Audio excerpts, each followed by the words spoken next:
Welcome to another lesson from the DMing Academy. I am Dogood, your headmaster. Uh, Mr. Dr. Professor Words is on vacation, and Glitch is running a little late, but Joe and Teaspoon, why don't you introduce yourselves and your plugs? But I want vacation. This is not fair. You get your vacation another time. Oh. I am Weaponized Teaspoon. You can find me on TikTok at Weaponized Teaspoon, even though I'm not posting at the moment, but I will get that fixed. Go.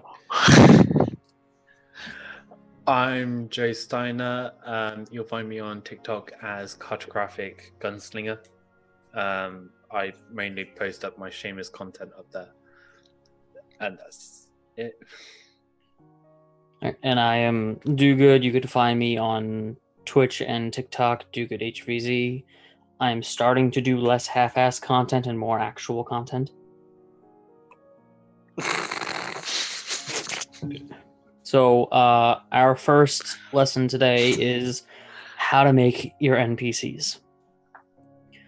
So, the first thing you need to ask yourself when making your NPC is this a DMPC or a normal NPC? What a DMPC is basically the DM made a character sheet for this NPC as if they were a player character. A lot of times these are characters that the DMs never got to play because the whole curse of the forever DM, and are throwing into their campaign so that the players can interact with their wonderful made characters. They aren't very frequent in your campaigns because you're not supposed to have a whole world full of nothing but adventurers. But they're nice to have. Especially that would be awesome. Yeah. But that's not These could be for helper characters, people that like you think that the dungeon that the characters are about to go into is like a little high leveled, so you're like, hey, this DMPC is going to help them out because they have abilities. They're a level 5 warlock. They're going to see what happens. They could be high level military people like a general or a captain or something, like captain of the guards. They could be magic shop owners as the ones who enchanted their own magical items. And then you have your normal NPCs. They have like the same stats of commoners, 8 all across the board. They don't have impressive stats, but they have personality, they have depth, they have backstory, they have interactions with the party that isn't stat-based. So once you decide those things, you then have other questions you have to ask yourselves. Where is this NPC from? This can definitely help determine what their race is, what their job is, maybe their alignment, depending on the world. You could have like the dwarf city in the mountains. You're going to make NPCs be, mainly dwarves. Maybe because it's in the mountains, maybe they're miners, blacksmiths, or maybe you want to have an enchanter up in the mountains because of the rare gemstones that could be found in the mines. See how everything connects. Then after you kind of get that kind of sense of like just the generalized race, job / class, alignment of whether they're like good or evil, then you could ask yourself what purpose they have in the eyes of the party. Like, are they just random conversation? Do they hold information that the party might need?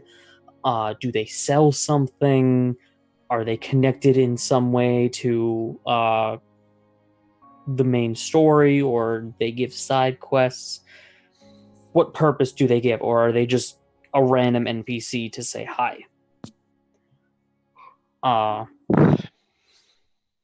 This is where you determine, are they an important NPC or a random NPC? An important NPC you give a lot of depth to, backstory, lineage, a lot to go on, and they hold like a place in the world where if they were to die, there would be some legitimate consequences. A random NPC makes nice conversation, might have a rumor or two, is good for the whole role playing experience. But if they were to somehow die, it wouldn't hold as much weight on the party. Let's see here. Next up is their personality. Are they someone who's shy and timid, where the party has to really like be a little more engaging with them to try to get them to open up? Are they loud and talkative, where they won't shut the fuck up? Like Teaspoon is the latter. Give them Shut up, some Teaspoon. kind of Now. personality traits. They could be friendly, crotchety, shy, somber, whatever. It gives them ways to interact with the party, and especially if you're bad at doing voices, the way that they act, their mannerisms, how they talk, if they talk, gives a little more depth as to telling the difference between the NPCs.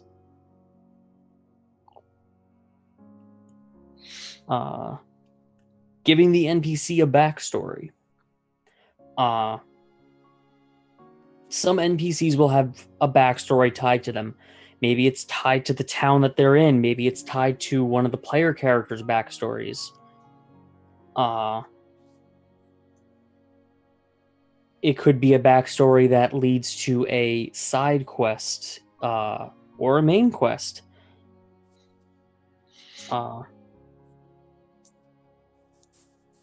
This gives more things to do than just the general like main plot.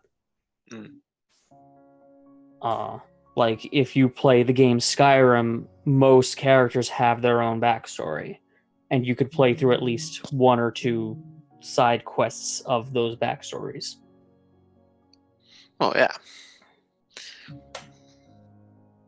Well, so one thing that I did with my NPCs in Icewind Dale, they came across some bugbears and were trying to find a peaceful means of ending it.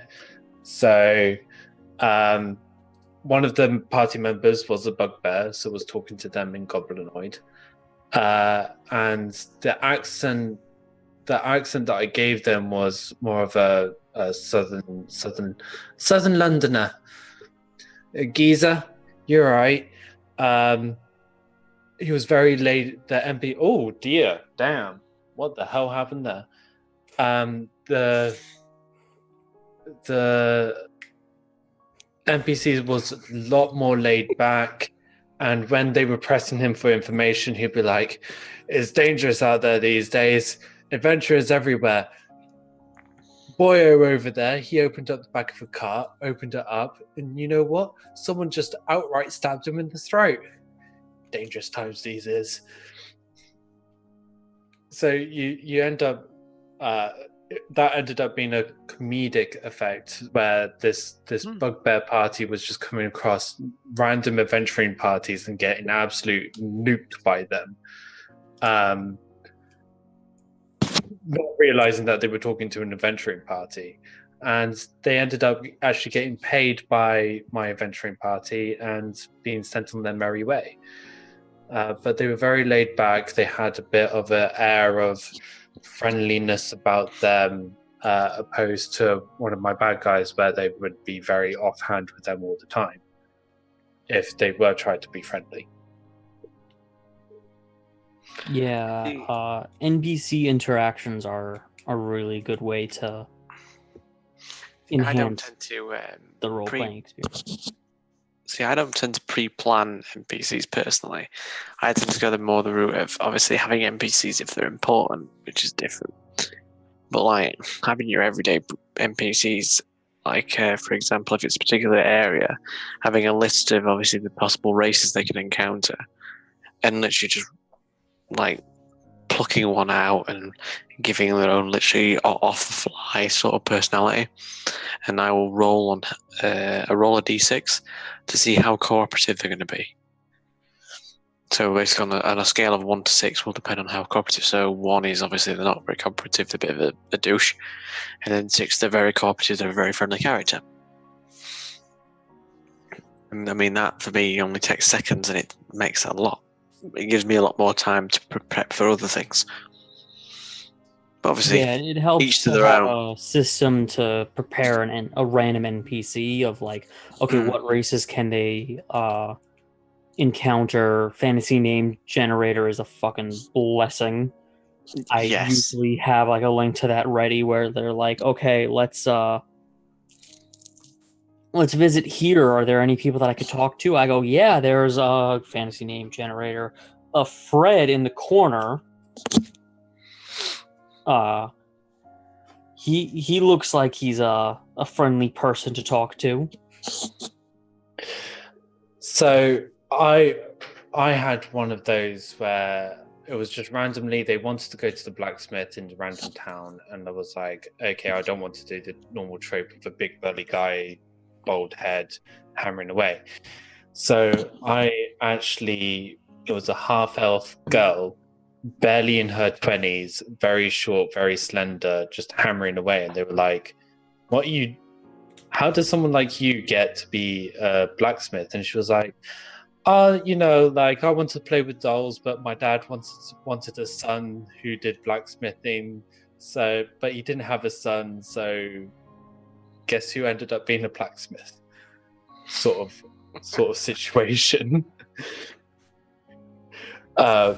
Which they spent a good half hour speaking to that girl, in all honesty.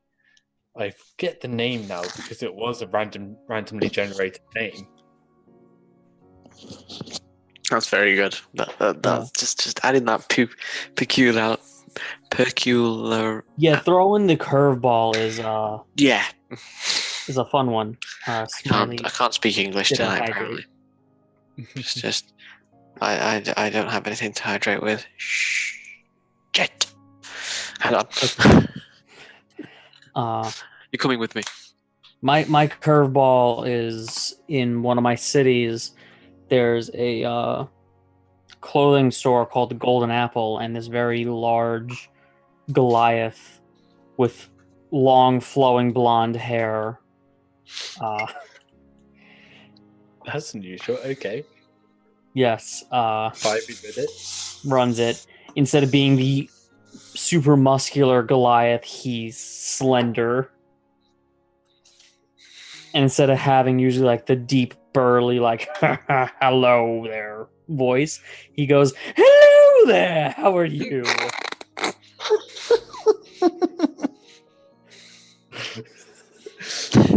Do that again. Do it again. No. Do it again. Ivy, clip it. And it threw my players through a loop. It was a laugh for all, and he had like legitimate gear for them to buy. There we go. I hydrated. Yeah. But yeah, like don't be afraid to break tropes, like a half orc tailor that makes fine clothing, or I don't know, a halfling. I'm trying to think of other jobs that you can do. What, as a halfling? Usually, like the go-to jobs chimney are sweep. like the bar/tavern owners, the blacksmith, the tailor, the magic shop owner. You halfling's a chimney sweep. Give him a ladder or a brush and send him up. Go on, son. The goblin waiters. So, like, don't break trope for every character, but like, don't be afraid to break it for some, because especially like when you have like the right placements of it all, it's a nice little curveball to like shake things up, and it's a nice refresher to the norm. another thing to think about is how your NPC interacts with the other NPCs you've made. Does your half orc tailor come highly recommended in the town, or do they think that their stuff sucks? If the party's looking for rumors or information and they look in the wrong area, will someone say, well, I don't know any information myself, but who does know this person? They usually know everything. Or are they hated and they're like, you new to town? Yeah, well, steer clear of old man Jenkins. He's bad. Why is it always Jenkins? Like, I've always wondered that. Because SpongeBob. Rolls off the tongue, that's why. So that's another way to add another layer on top, which will also bleed into you role-playing with yourself, which will make you feel like you're insane. One tip that I would have is if you've got two NPCs in the room and somehow you've managed to back yourself into a corner where they're talking to each other and not the players, then have a mirror on standby so you can make that switch of looking in the mirror to talk to yourself and then away. It's helped me a lot, actually, where I've had situations where I've had 2+ NPCs in the same room and they're talking amongst each other because the players have asked them, so what's your opinion of that person? They put me in a situation where I had to talk to myself for a solid 5 minutes. Yeah. What do you think? Yeah, talking to yourself can make you feel insane, but like the more you do it, the less crazy it feels. I'm more concerned about your neighbours. Neighbours are just listening and just like, is he okay? I mean, like, I in real life talk to inanimate objects, so I can talk to myself. Good mug.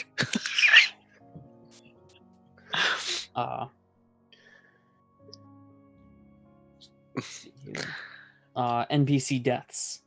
So, Deaths. as I said before, like some of the deaths of like random NPCs seem like meaningless, though they could have meaning if the party like really ends up liking one of your random NPCs. It's more of how to handle the important NPC deaths and the consequences of them getting NPCs dead or killing them. That's a pain. Yeah, I agree. I've had experience with that. Like, I had an NPC in my Star Wars game who my players absolutely loved. Basically she ended up getting kidnapped, and obviously she was very, very badly bruised and baited. And I played it out as if she's in hospital. They weren't sure what's going to happen. And I actually received a death threat from one of my players saying, "If you kill off this NPC, I will specifically kill you." And I went, maybe she does survive. I was like, oh no. There are two levels of importance for your NPCs when you look at the important ones. There's important, meaning their death will have consequence. And then there's essential, meaning their death will put a huge monkey wrench into the campaign or make the campaign not really playable. Essentials are protected by what is called DM bullshit. If a player character is about to kill an essential NPC, you can always have something in the world happen. Like, if they're like swinging down a sword, guess what? An earthquake just happened and their sword swung missed, and something else happened so that person can get away.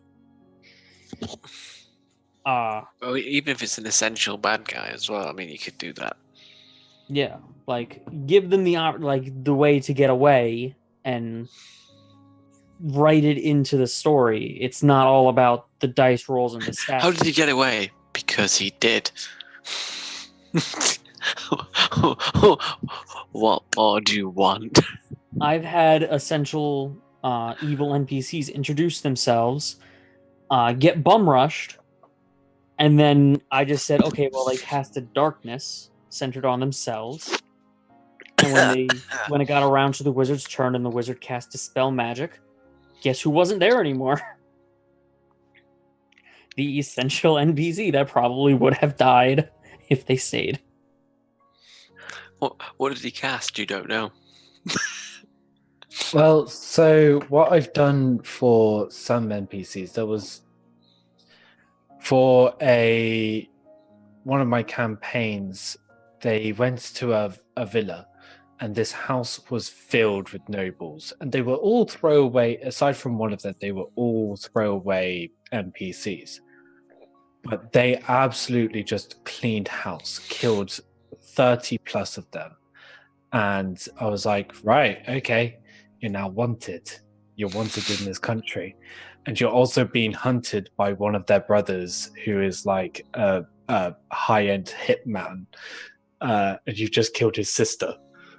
So, yeah, like having consequence in there as well does add that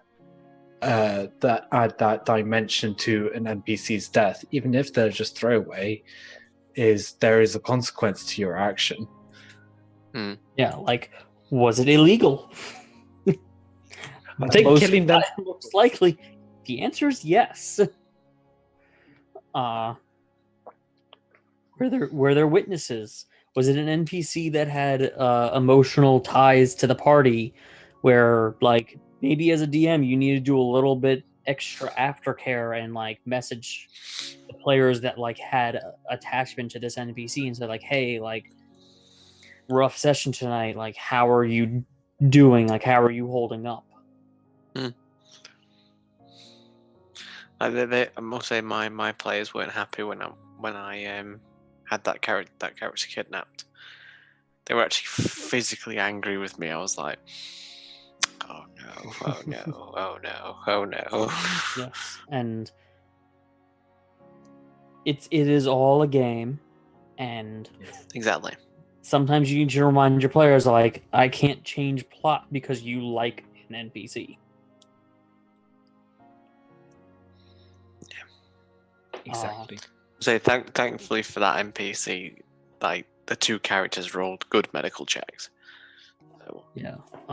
they Some scraped it. NPCs I've made were this one was a DMPC. He's not really super important, but like he's a really cool helper character that I made. His name is Jilly Bowl. What? Jilly Bowl. Jilly Bowl. Jilly Yes. Bowl. Can you tell what I made him based off of? No, go away. No. I can't. Go on. So I took the musician Billy Joel Oh, fuck. and swapped the first For letter of God's sake. No. So, I like having the helper characters to be there for my party to like help out when they're needed.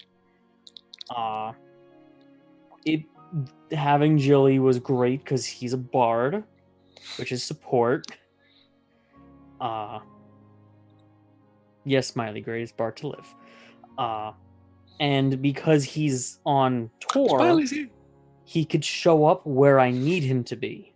So if I'm like, okay, they're getting to a tough spot, maybe this is a spot where like Jilly Bowl's touring to, and like Jilly will show up, and when shit hits the fan, he can help out.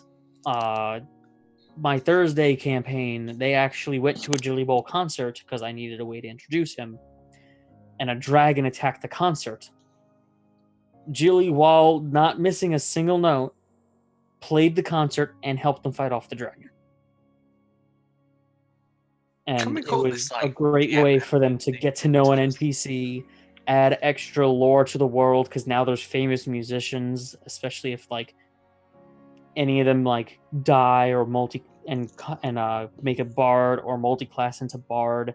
They have aspirations of I want to be a great musician like Jilly Bowl.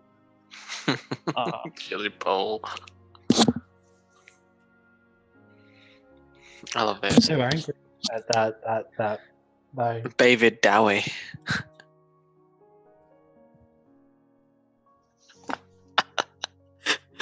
This is literally all I'm going to be thinking of now. Just like musician names for D&D, just using switching with letters.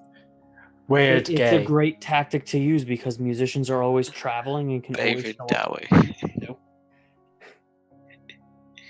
And I think Joe is broken.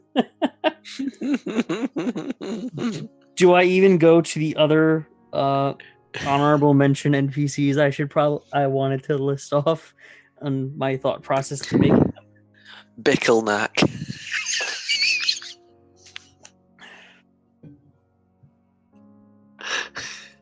Please, let's get off the topic of musicians. Yes, just go. Okay, this one's not a musician. I like to, when I make magic shop owners, I like to make them different types of mages. It puts 2 layers onto their shop. First layer is if, say, a wizard comes into a shop run by a wizard, they can learn spells from the wizard. The wizard can teach anyone, like, can help them get magic initiate. Because I'm also a fan of awarding feats not just through ASIs. It gives them ways to teach things and to enchant their own items, which also makes really cool ways to throw in homebrew items. A party member could ask the shop owner, hey, do you have something that's kind of like a shield that shoots lasers and spikes? Which is not something out of the DM's guide. And I doubt it's from any of the other source books, but if you have a artificer or a wizard behind the counter, as the DM, you could have them make an item like that and make it homebrew, and it kind of fits into things.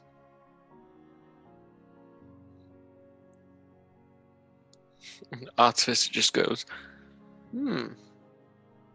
I'll take a look. Just like, you'll take a look? So the artificer in my world, he owns a magic shop, but at the same time, it's a bar because the best customer is a drunk customer. That man is intelligent. I mean, he's an artificer. He's got to be smart. So my thought process behind this owner was I needed a Sky Mall. Oh, wow. Like, literally the Sky Mall from real life in D&D. Oh my. So he sells the odds, ends, and trinkets, so that's where the artificer comes in, because some of those infusions are a little, like, they can get some pretty cool utility stuff. So I named him Carl Tony. Carl Tony. And he's a businessman. He talks like this. He goes all like the New York accent, like, hey, how you doing? Like, let's make a deal. I feel like Joe's just like, he's trying to hold it in. So, I had an artificer. It was actually a character that I wanted to play, but ended up being an NPC. He is a geriatric artificer that has been in too many explosions, so it's mildly deaf. And he just goes around. He talks like this. Sounds like Rich Charles.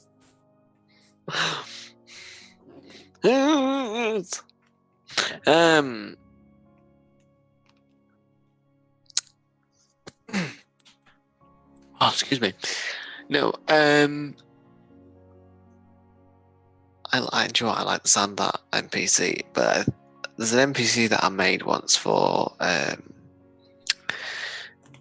think it was for that's it, right. So it was for when they went to Ryloth, the planet of the twin legs. Yes. Star Wars. They went to Ryloth, and they just wanted to go find some junk because they were looking for parts for like a robot. So they went to this like junk shop, which you don't pay for junk. You trade stuff for junk. So you trade junk for junk. And the owner of the shop, his desk was about the size of a laptop. The character himself was about this big. And he literally had everything. But because he was so small and so old, he was very shrewd. So he talked like this. He was just like, "What do you want?" The crotchety old man. "What do you want?" What do you want from me? But he was quite harsh on them. Like they fetched all these like books and everything, like loads of stuff, and he went, "We want all this. What do you want from us?" He goes, "I want your Shoto saber." It's just like, bitch, no.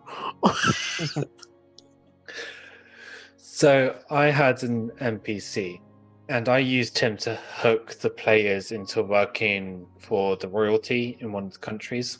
And his name was Walter. And Walter was he'd dress like a fine silk merchant. And he was very flamboyant. And he'd be like, "Oh, marvelous, marvelous. Yes, please, come follow me. Yes, to the castle. Come." And he was used to, because royalty don't go out and actually collect the adventurers.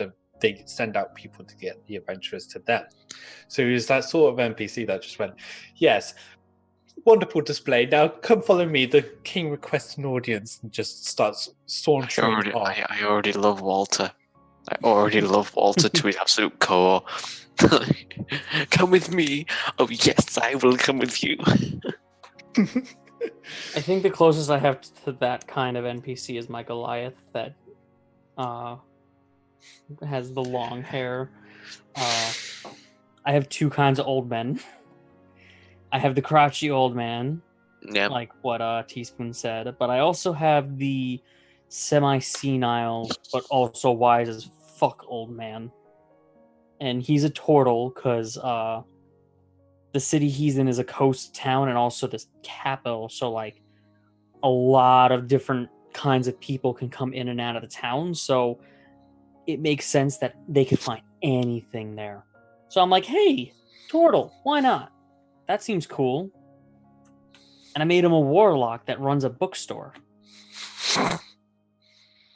So he has like all these ancient tomes, scrolls, like all this ancient knowledge that you can't really find in a normal library or a normal shop. And it's like one of these like out of the way areas. And he talks like this. And he moves real slow. And when people get impatient, he summons Greater Demon to help him lift books off of shelves. He literally will take out a vial of human blood, pour it out, and go, "Jeffrey! I need a book off the shelf." An old demon appears. You again. So sometimes I would steal off books that I've read, and my favorite one is to steal from is Terry Pratchett. So in Terry Pratchett, there's this vampire who has a fascination with flash photography, and he goes around with a vial of blood around his neck, and every time he takes a picture, the flash goes off, and he dies in a puff of ash, and the glass vial drops, smashes on the ground, and he'll be back there being like, "Oh, really? Another picture?" But I do have I'm setting up a librarian, but he's not such an old man. He's like a chain smoker sat at the desk being like, the library is partially in like a magical field, which means it's highly unstable and you may delve into, it's like a dungeon. If you want to find the knowledge, it's there, but you may have to fight stuff on the way in, and the deeper you go, the harder it gets, so you may not want to go too deep. It's like, Yeah, the last librarian who went down there, he came back without any legs, just pouring blood after him. Weeks to mop up. Sparks up his cigarettes, carries on smoking. You won't catch me down that library, no.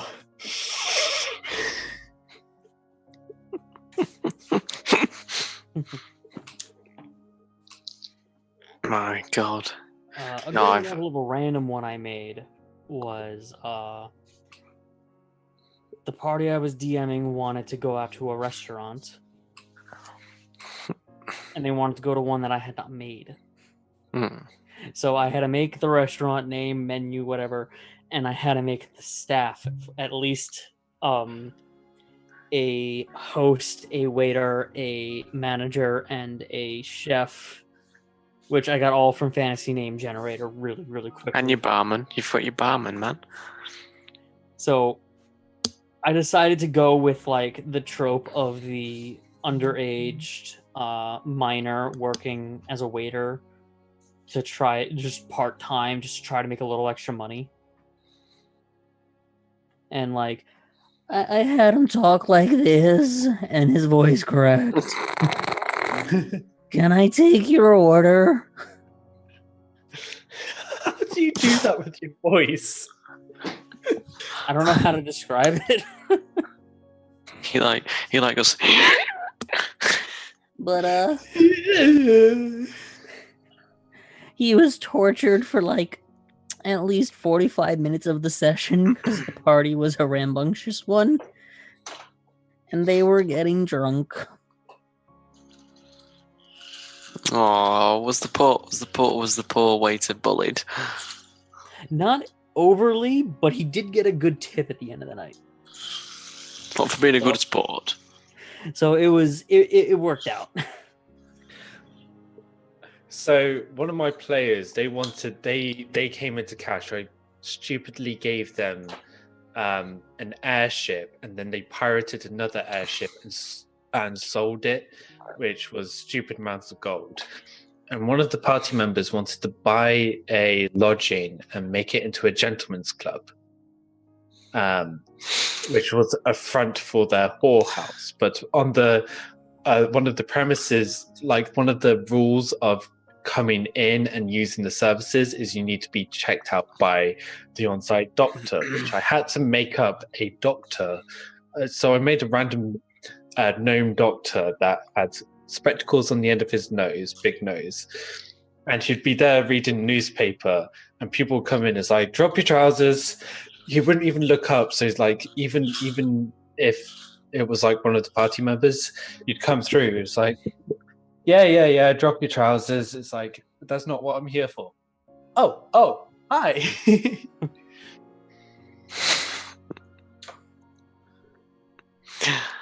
That is a good one. I've had no time to work on him at all. Oh, did I tell you about I've not told you guys about this yet. So you know how I've started my Cyberpunk Red game? Yes.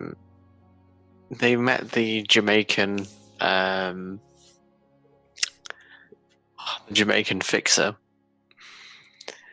and all I can say was it went down a treat, but it is that bad. I'm not going to repeat the accent on stream. But that has to be one of my favorite NPCs. Just like, you know, when you get comfortable with an NPC and when you get really comfortable with interacting with a group, that's when you know you've got a good NPC, because they were just so fun to interact with them. Like, just walk up to me, you're right, man, yeah, nah. And just, this guy is like, he's not small as well. He's like a 6'6", built like a shithouse, right? He's massive. He just wanders around like he's 5'5" and girly as hell. Yeah. So, walked in with a spliff lit up. Anything else to add on to NPCs? I want to add one thing, and that is, unless they're in my personal opinion, if they're not important, try and keep it as simple as possible. don't overthink them. Just come up with a brief description, very brief. You know, You can name, always build on something. name, race, what he does. And maybe just like a general personality fact of friendly, timid, shy. Or they would get that anyways. Like, you know, when you're talking about them, you can figure that out. Like I roll the dice, and that tells me the personality. All right, so to sum up NPC making in a whole, figure out where they're from, what their purpose is, their personality, even just a general one-word personality type. Do they have a backstory? How they act with other NPCs? And do they need a stat sheet? I think that's it for NPCs. It is indeed, I believe so. Unless you have more written down somewhere in front of you on a book. I have a shit ton of NPCs I could just open up real quick if you want a list of all my nutty. I do good. I would not doubt it. You've got thousands of NPCs written somewhere. Most of which are just I wrote them down after making them last second. That's my bane. I like make up an NPC, forget the name, and then they come back. Oh, what was that NPC's name again? Dylan? I don't know. Yeah. I have a lot of NPCs. So that's it for our first half of this lesson. We're going to take a short break, maybe 10 minutes, 15 at the most. Hopefully our glitch returns by then. Get up, stretch, eat something, drink something, and we'll see you for the second half, which is one-shot making. Yeet!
Very nice.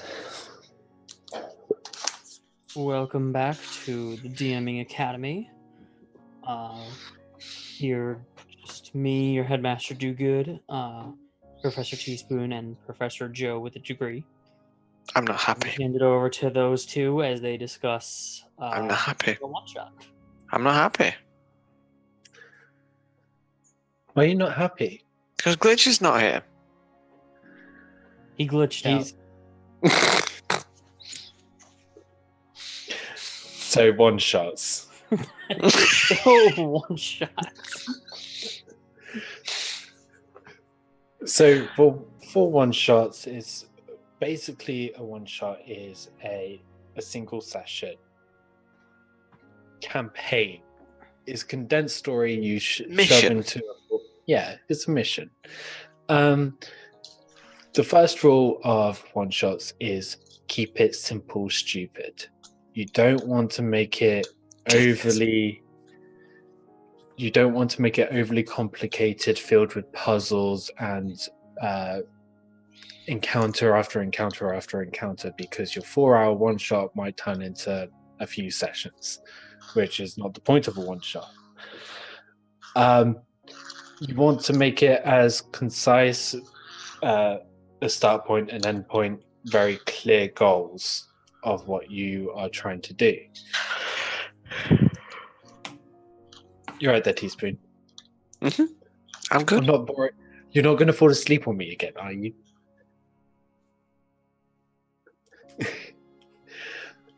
You can tell right this time, so I shouldn't. You can make it themed to help with the concise story. For example, over Christmas, I made a Christmas one shot, which was the very basic break Santa out of jail, and that was their mission. That is what they aimed for, and that is all. And it was very simple. You can use different means to tell this story. You can have balanced challenge ratings. You can do timed encounters, a bit of storytelling as well as puzzles. But as I said, all in good measure, because you don't want to over exaggerate it too much. Don't be afraid to test out new mechanics in one shots. It's a perfect time to do it, in all honesty. Like, you don't want to be changing mechanics mid-campaign too much, but if you want to test out something that you've seen on Reddit's a bad see if it suits you. See if it suits your running style. Yeah. Yeah, exactly. And it also gives your players a good time to experiment with build ideas to see whether it work. I've seen some absolute min-maxed characters, and that allowed me to raise the CR. I've seen some really weird combinations which added for very dramatic effect, like a bard rogue that would play the violin before stabbing someone.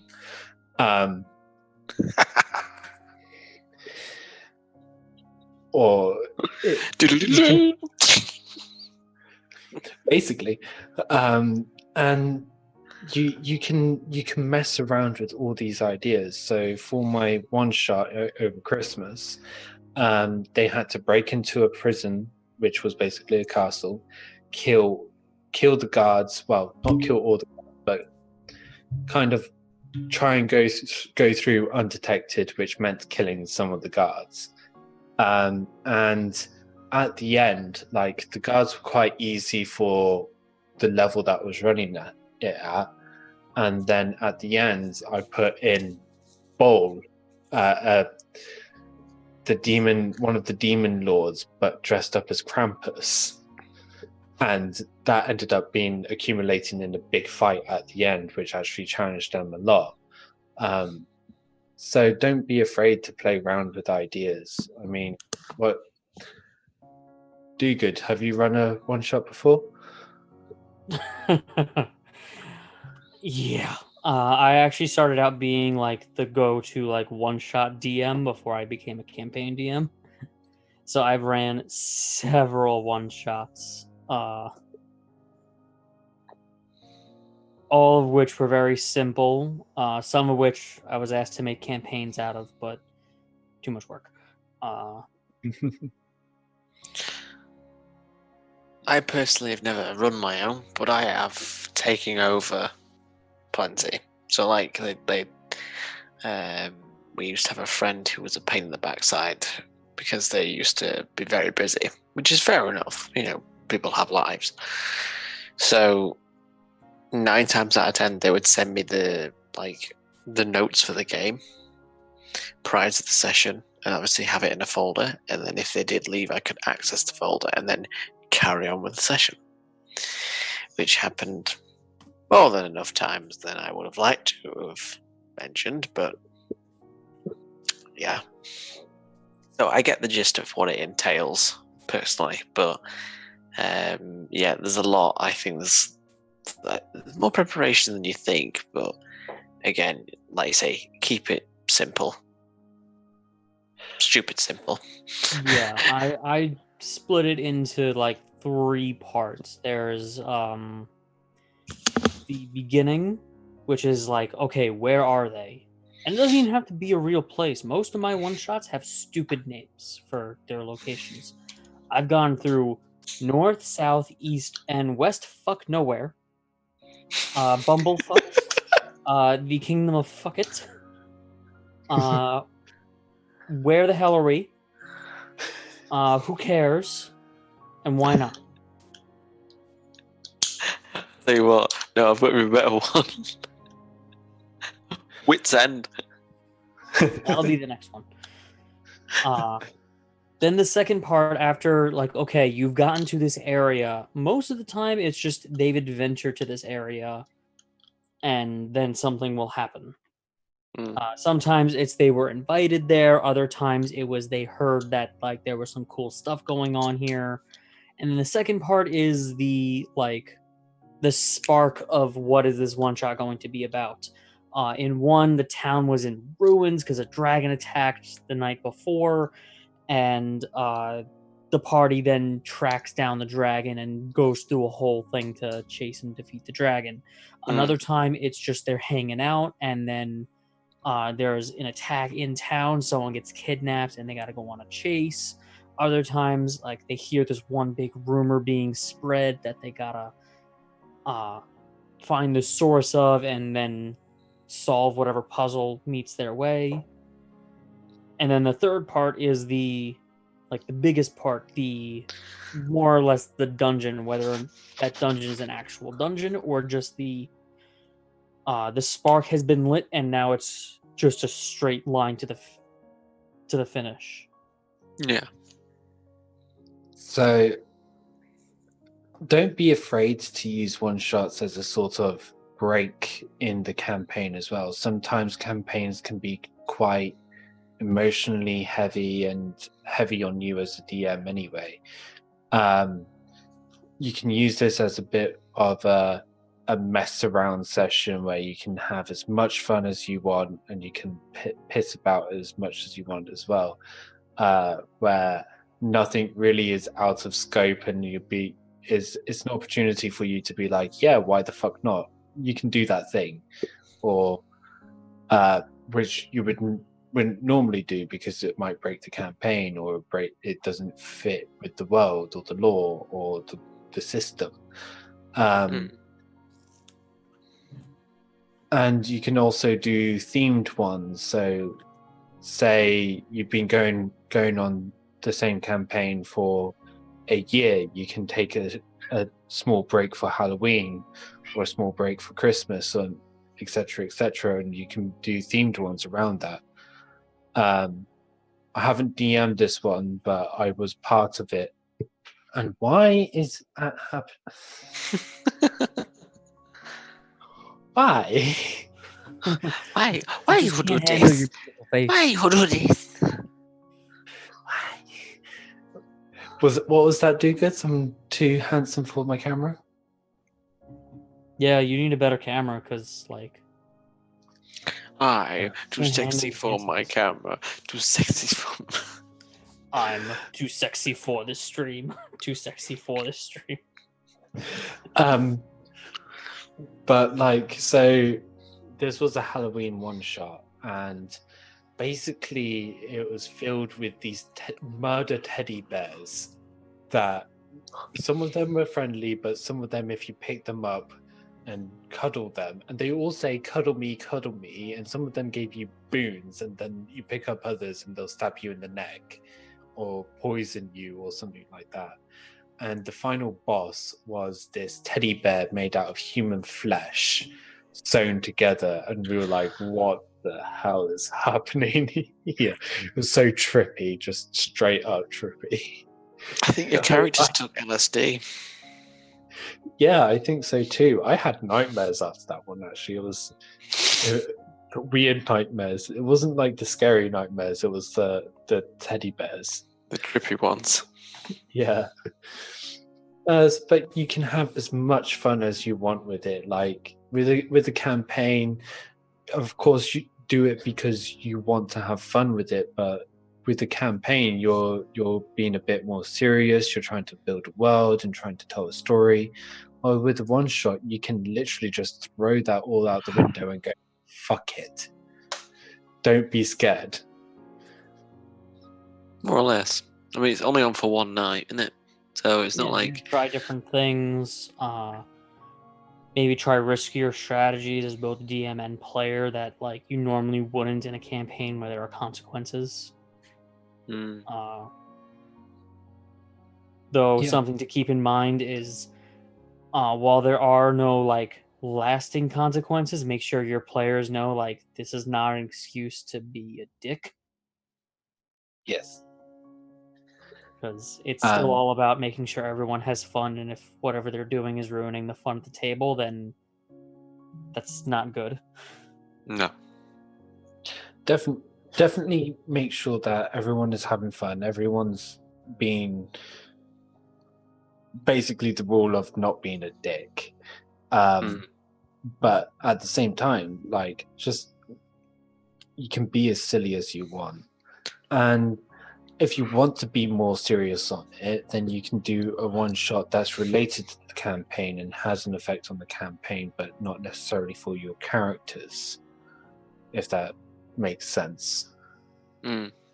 Yeah. Something I actually have done in the past in an in-person game was had canon one-shots where one of my players was the DM of a one-shot that they made, and everyone else played their characters from the campaign, and what happened in the one-shot was canon, and I played like just a regular character that helped them out.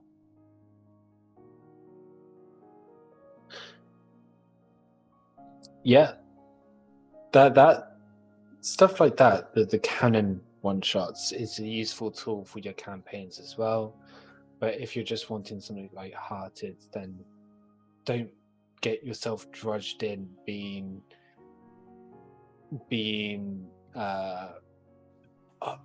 faithful to lore and stuff like that. If you have an idea, then test it out, try it out, take it for a spin. Put some miles on that baby and maybe come back with a dent. Yeah.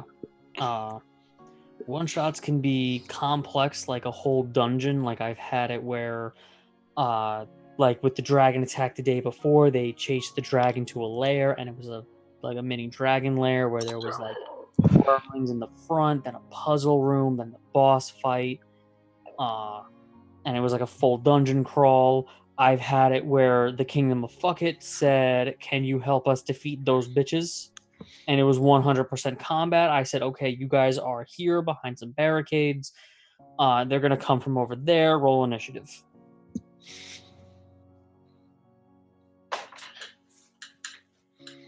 Yeah. About right. And you can do party locked one shots, like an all monk or an all rogue or an all bards. That would be really messed up. I had one that was all wizards accidentally because we never communicated what we were making to each other. Not because we weren't allowed to, but because we didn't think of it. Despite the fact that we complained all of campaign that like half the people didn't communicate what they made for the campaign, and we all had different wizards.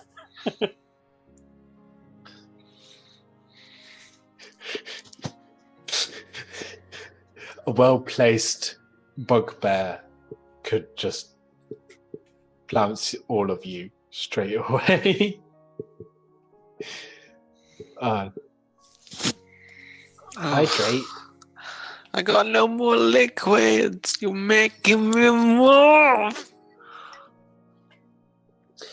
I hope Iron Brew There was counts. a drop left. There was a drop left. I hydrated.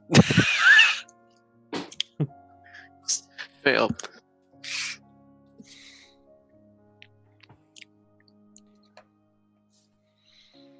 You're having coke. Mimic says get some water, so get some water, Teaspoon.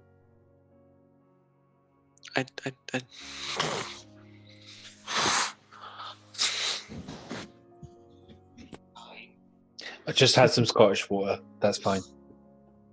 Okay. That healthy orange look. This is total water, by the way. There you go, Teaspoon. There you go. Good boy. boy. Boy. Yeah. I mean, Then again, I am the youngest being here. Yeah. One shots can go a various. I would aim for a 4-hour runtime. And I think that seems kind of 3 but I to don't 4 think- hours. yeah. And if you end up running for like 6, 7, 8 hours, depending on your party, that can be just too much, way too much. Yeah, if you see that it's gonna go over 4 hours, look at where they are at the one shot. If they're far from the boss, say like, okay, we're gonna find a good stopping point and make this a 2-parter. Like, don't be afraid to take a 1 shot and make it like a 2 shot. Two And shot. yes, Mimics, I know you see me, and I'm fabulous. What? I can't see anybody's messages. For some reason, it's not appearing on my phone.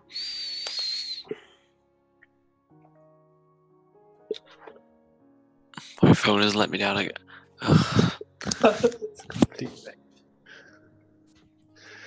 Anyway, I don't have anything to add. Oh, you definitely are. Ooh. I am. Oh, you touched my dollar. Oh, yeah.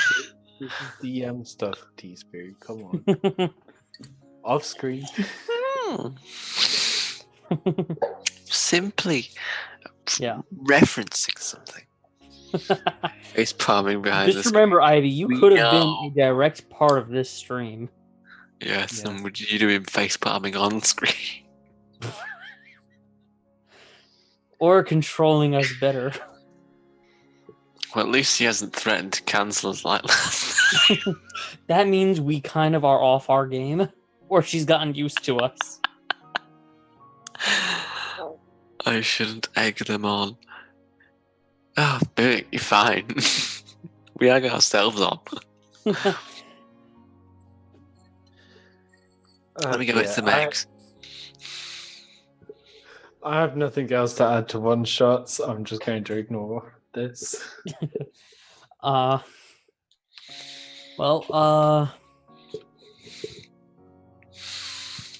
Some things to think about when making your encounters and puzzles in one-shots is they don't have to be like super deadly or hard. Like, you can make the simple, easy puzzles. A one-shot's not supposed to be overly challenging. Rule of thumb, if a 3-year-old can't solve it under normal conditions, your party can't solve it in a session. Just straightforward. Yeah. And if they look like they're having a hard time, give them free hints. I had my South Fuck Nowhere one shot. They were climbing a mountain, and these boulders kept rolling downhill at them, hitting them for a strength save. They took a little damage, and then after a while, boulders would roll up the hill, and they'd have to make a strength save or take a little damage, and then roll down, and then roll up, and then roll down, and then roll up.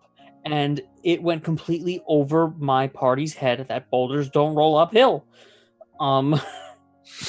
It turned out that those boulders were creatures called Galeb Durs that can turn into boulders and rolling charge the absolute fuck out of the party. Well, you can also, if they're having a hard time, like what you can do beforehand is make it that they can get through it with brute force. So, say for example, they're having a bad time with the door, it's not opening, and you have a sorcerer, for example, and they go, you know what, fuck it, fireball on the door, see what happens.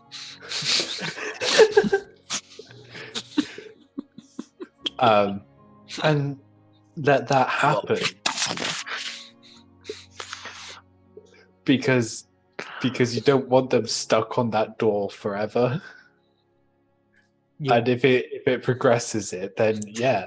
I mean, if a barbarian wants to spend the next 10 minutes punching his way through it, then fine.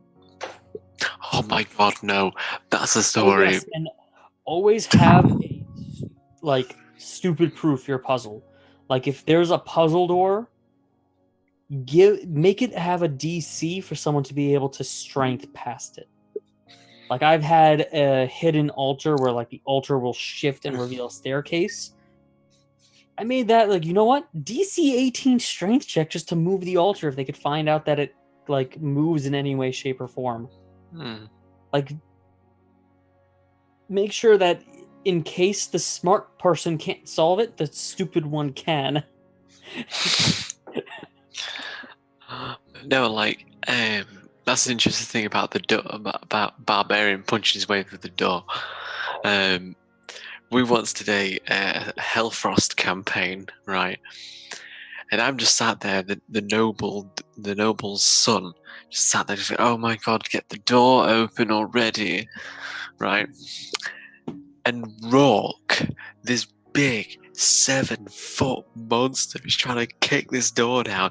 He's rolling terrible. And along comes this 5'4" lunatic who talks to himself, who has dual wield axes, and rolls a crit and just literally goes through the door. And this day we say there is a alk-shaped hole in the door.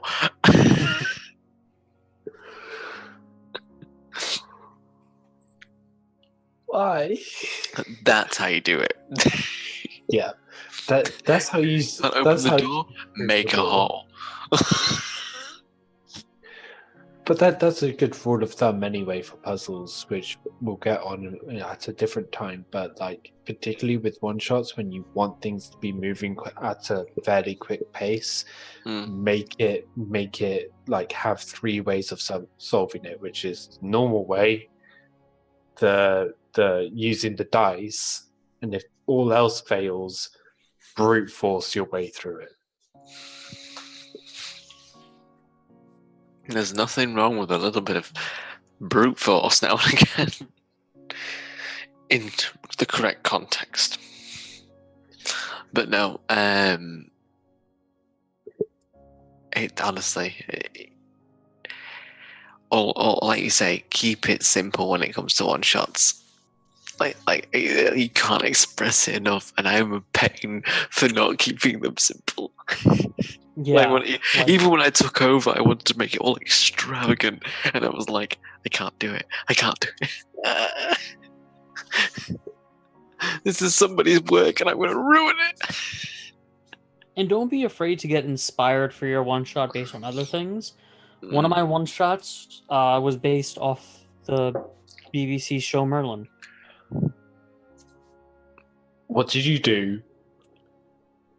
You remember the end of season 1? Yeah. Kind of that. I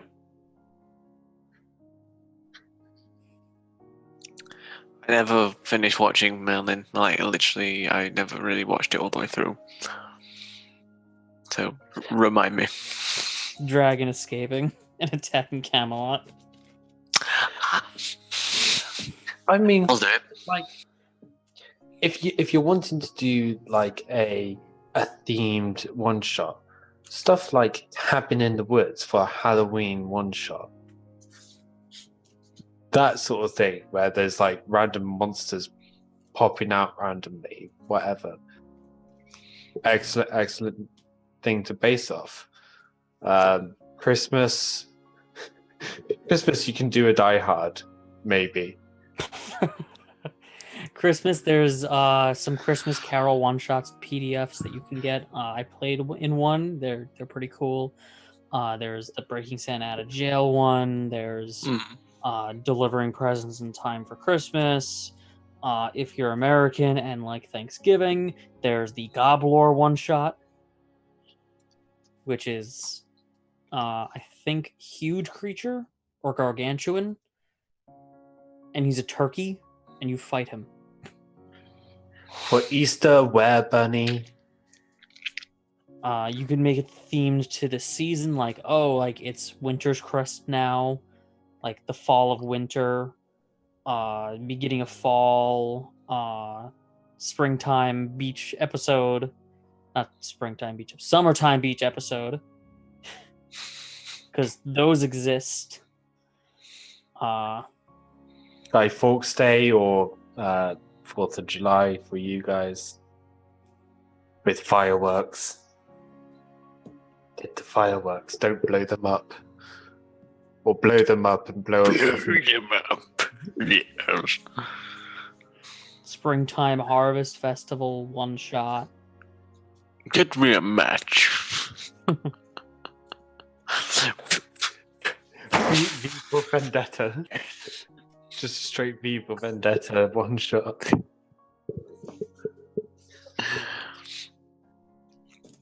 Remember the 5th of November. That. You could do a Luck of the Irish St. Patty's Day one shot. So all the characters get pissed. New Year's one Wait. shot. Like there are so many different real life themes that you could just throw into D&D scenarios. What's your mission? Go to a bar. And then what? Get absolutely wrecked. I mean, you could do just a bunch of bar activities like drinking contests, have them play darts, Constitution saving throws. The more and more they start drinking. con saves, the fucking wazoo, beer Something pong. something like World's End, where they've got to have a pint in every pub, but they keep on getting thrown out of the pubs after bar brawls or fights or whatever. Yeah. Or something wrong goes and something happens in each bar, and the last bar, the whole town converges on them to kill them. So there's so many different directions you can go with one shots, and the limit is basically your imagination. As long More or as less. you keep it simple, And even then, I will say though, even then, there's plenty online you can download. yeah, like even when if I you've- take my 3 parts, I go, okay, the beginning, they're introducing themselves. That takes 10-15 minutes.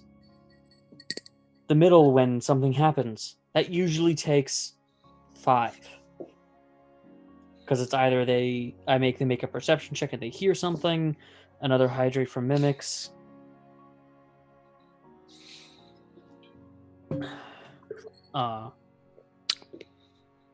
Or something will happen that they obviously notice and should act on. He's having. I know what he's having. Scottish water. That's what I'm having. That's not Scottish water. It's close enough. If Scottish water's red, I'm worried. Right for the Iron. It's iron brew. Yeah. And then usually that leaves the rest for like the main chunk of the one shot of whatever puzzle it is, if there's a chase scene, if there's combat, whatever it is. Indeed. Yes. Undoubtedly. Yeah. Yes. I'm so tired. I think late. we've It's I like think 2 we've a.m. exhausted. I think we've exhausted this point of conversation.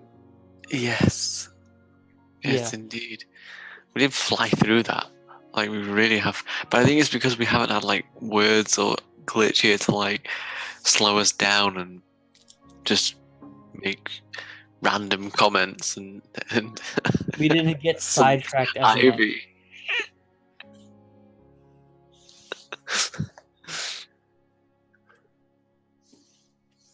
I mean, I could always just talk more about the different one shots That's true. I've That's made. true. You could. I mean, rude. I'm sorry. Okay. I'm just going off of what's happened in the past. Blame words. I mean, we could do the rest of the stream just to simp over Ivy because, there's never You're too little you're treading time on to simp you're over treading on very dangerous ground. Ice thin. Oh, please unmute. I love hearing the sound of your voice, Ivy.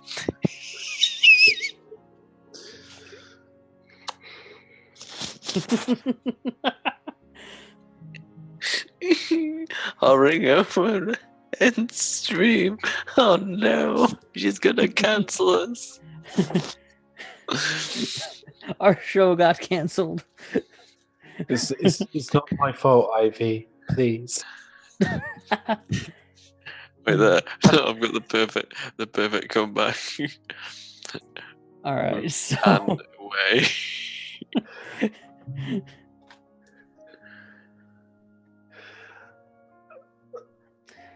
so that was that was creating NPCs and one shots. Thank you everyone for watching that. And hearing us talk things and words and stuff. Yes, we will try and make next time a little bit longer, but I think it's just because it's we're missing. I feel like we're missing like half of us. Like it genuinely feels like there's a piece missing. We need them both back like now. Yeah, we'll find topics that we can go a little more in depth into. These were two topics that like you can't really go too in depth into without beating a dead horse. No, not really. I think it's quite two short ones, isn't it? Really, and I think maybe having those other two here would have made it a bit longer because obviously they then inputted their opinions and yeah. But no, we apologise it's a short one, and we apologise we weren't here the other week as well. Our schedules have been very off. Real life kind of happened, and IRL. Including these streams, when real life happens, that takes precedence over things that are D&D related. Precisely. It's like as a DM, you shouldn't be getting mad at your players if they have real life stuff come up and they can't make it to a session, or you have real life stuff come up and you can't run a session. You shouldn't be kicking yourself or others for it. It happens. At the end of the day, Dungeons and Dragons is a hobby. It's a game. Yeah. It's not a need. You play it because it's fun. But so we will be back. Job comes first. Family comes first. Yes. So provided real life things don't interfere, we'll be back in 2 weeks.